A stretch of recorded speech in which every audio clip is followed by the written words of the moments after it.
he said, do not be overly fantasized, or do not lose yourself in the do not become overly attached to seeking after these interdimensional entities and magic, or trying to conjure realities or communicate to entities. This could be for your harm. This could harm you.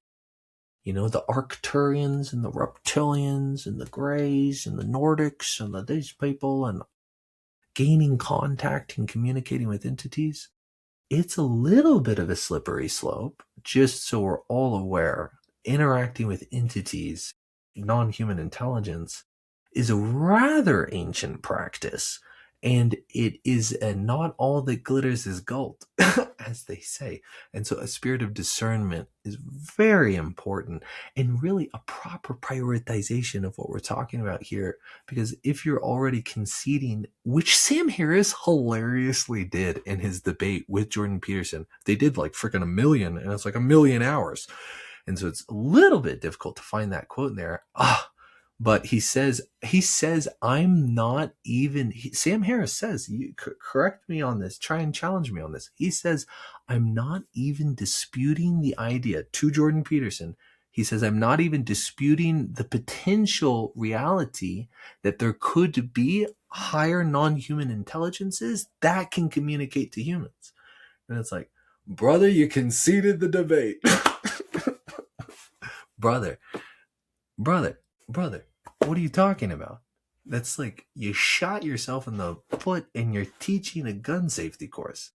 Kaboom! It's like, whoa, you're an atheist. What are you talking about? And he goes, well, I just don't know if these books are the correct wisdom from these interdimensional entities. It's like, well, brother, this is what we got. And we've got a lot of it. And we got to be careful when we start talking about channeled material and entities. And, well, this entity says to do this. And it's like, yeah, I bet. The Mayans had all sorts of entities who told them to do all sorts of things. And so that's principally not even the goal. The goal is not for you to be communicating with angels, even though that's certainly an aspirational goal. The real goal is the purification of our heart from evil, vice, and the passions. And this is a 100% what the entire book, The Ladder of Divine Ascent, is about.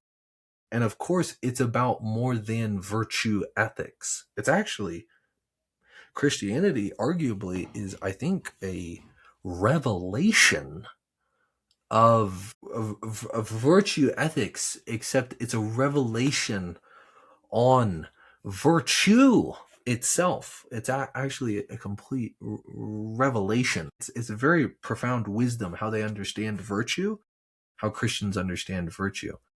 It's a very bright light. They understand what they're talking about, especially when it comes to that regard. And I'm not a Christian, but I really respect Yeshua and the saints of